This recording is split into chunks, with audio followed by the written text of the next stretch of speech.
Living here in Brevard County now the last 3 years, Charlene and I would be out in public and we would see these homeless, and she'd poke me in the ribs and say, "Scott, you know how to do this, we should do something." And she found this property, and just to appease her, I agreed to go on a tour. And the short version of the story is, after touring the property, I looked at her and she said, "What do you think?" And I said, "I hate you."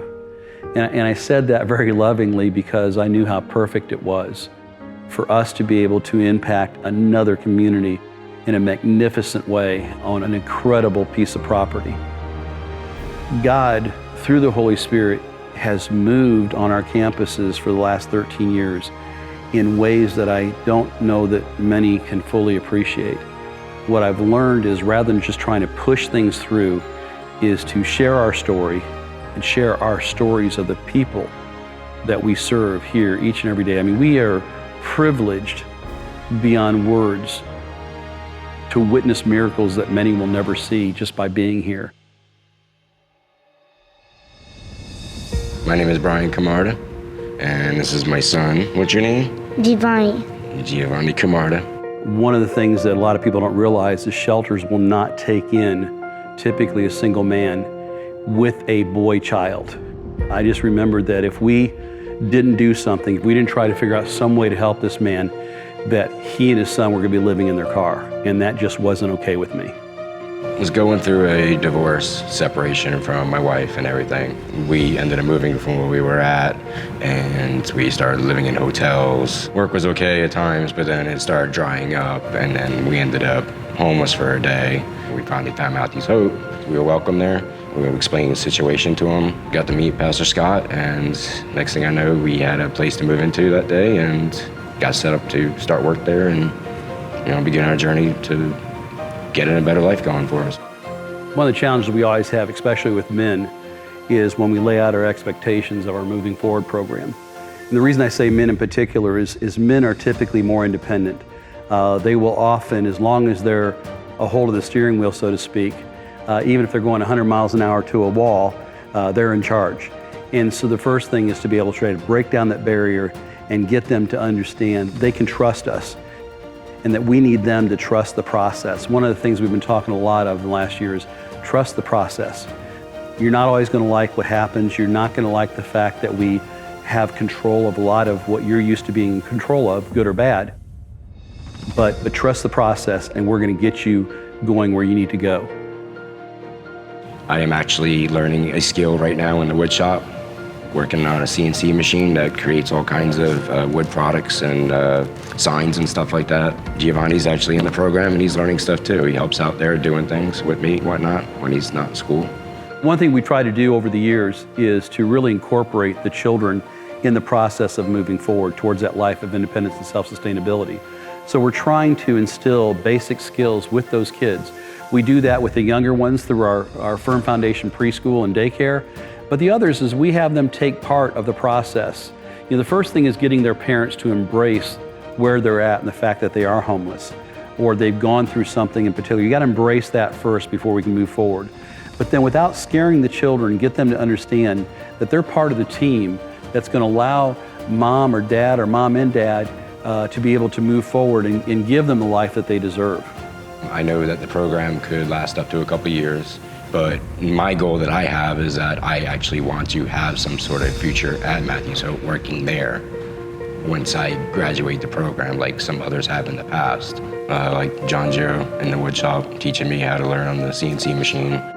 I'm picking up on it pretty good, and he's a really good teacher, and I appreciate him taking the time out to help me with it. So I'm excited about him having the willingness to learn a new skill set. What's really cool is having a former graduate of our program now teaching his replacement, if you will, in the Hope Chest workshop.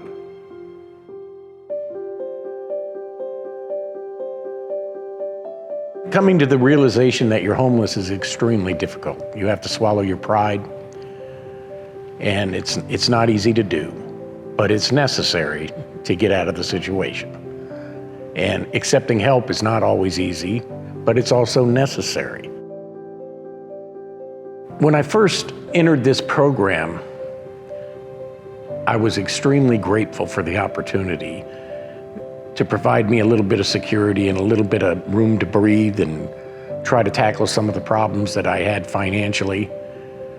Because it wasn't just Dupuytren's disease. There were financial problems. I had back child support to pay. And now, here I am, 4 years later. I'm a slow learner, but I've managed to get rid of 100% of the debt, pay 100% of the child support off, and I've moved on, and they've now hired me as an employee, and I just secured my own apartment over here in Cocoa, and hopefully we'll get to help run this operation over here. One of the cool things you'll hear about is our CNC machine and the fact that we're expanding on that. And what happened is John, literally his hands had clogged, so he had to have surgery. But John is a very smart person. And so I said, look, I'm gonna buy this CNC machine, which I only knew what it did, I didn't know how it did it. And John was able to teach himself how to use it and be able to do that while he was recuperating from his surgeries. And here we are a couple years later, and we've got 2 in full motion, and we're getting ready to put 2 to 4 more in place in the very near future. That's huge, because not only does that help us produce opportunities for our guests, but it also allows us to produce income for our ministry.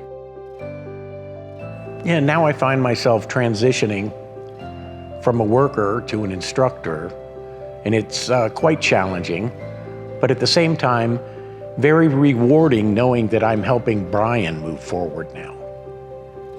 If you were to go and look at all of our trucks, the back of our shirts, or spend any time talking to us all, you're gonna hear us say often and again, help us, help them, help themselves. That's really what separates us, as far as I'm concerned, from any other homeless outreach or ministry in the entire country.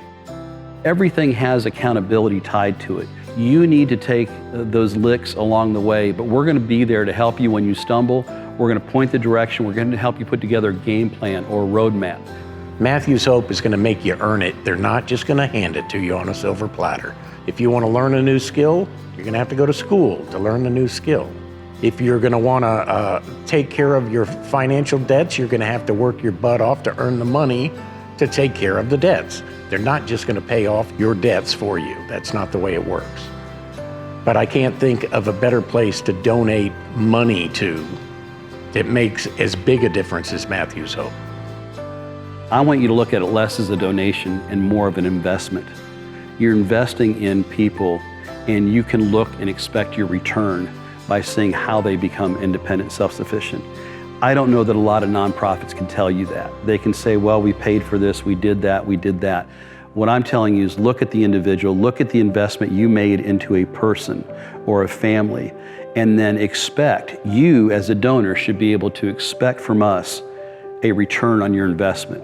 And if you just watch, you'll see that return, I guarantee you, 100%. So 11 months ago, I reached out to Matthew's Hope for help. I had approximately 60 days clean. However, my daughter's father was still struggling in active addiction. It kind of forced my hand to figure out what I should do for me and my daughter and where we should go. I prayed, and I prayed so hard to God to lead me where I'm supposed to be for this season of my life. And I ended up here at Matthew's Hope. So Janine, what I saw in Janine was someone who was in deep trouble if we did not step in the gap for her, especially after I met her daughter, who is just an amazing young lady. This kid is so well-rounded and so well-adjusted. When you consider the fact that she has seen so much and been through so much. As well as battling addiction issues stemming from that, I had quite a bit of legal trouble. In short, I was facing up to 15 years in jail. If a public defender were to take on her case, she was going to prison. If this child were to lose both her mother and father and become a ward of the system, in the foster system, she was going to be, if she lived, she was going to be a future client of Matthew's Hope, a future guest, and that's not something I wanted to see.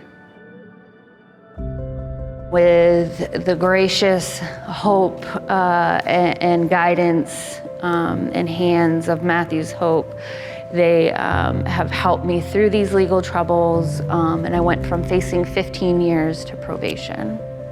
It's hard to imagine where me and my daughter would be if we had never found Matthew's Hope. That little girl had captured my heart from day one and probably saved her mother a couple times, if the truth be known. I just want to say that I really like the staff, and cause the staff kind of basically takes me as one of them, which is really special. I'm bouncing between campuses, but every time we see each other, she always comes in and she'll sit there and she'll give me a hug and stuff. She'll go, "So Pastor Scott, how are you doing?" And it's not like, "How you doing?" It's, "Pastor Scott, how are you doing?" And it catches me off guard every time, but it also shows what a magnificent heart she has, because she's always interested in what's happening with other people. And that's just cool. To think of where her and I would be if I did not find Matthew's Hope is a question that I try not to let my mind go to.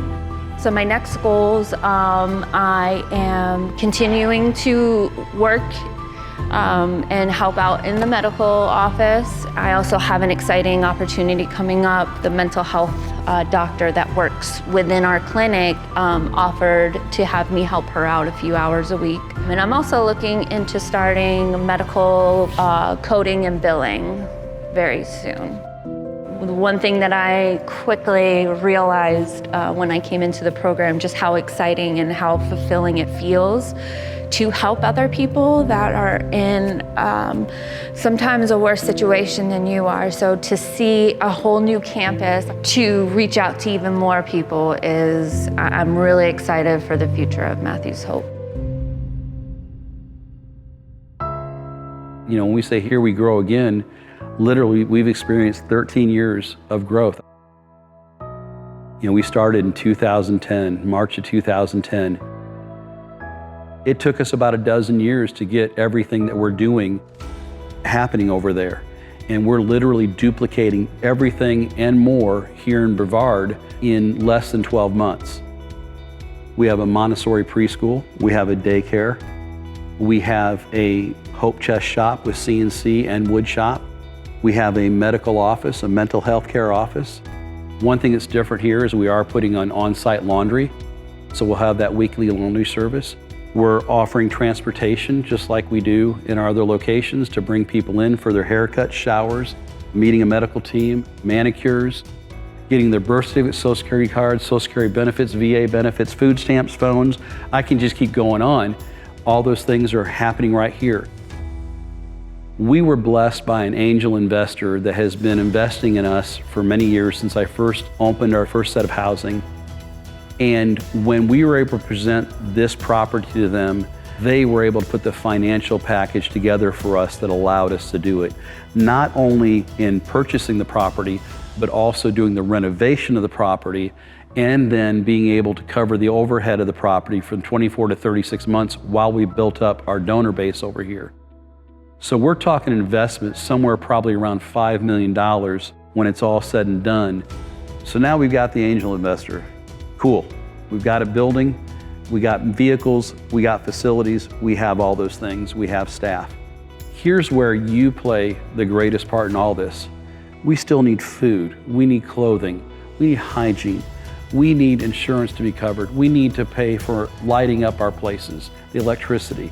There's all those things that go into this. We need to be able to continue to hire professionals that are willing to come and work from us from the medical and mental health fields for much less than they could in the open market. And that's where you, as the public and as our partners, our community partners, come into play, is because without you, even with the angel investor, we have nothing. It really is a true partnership with you.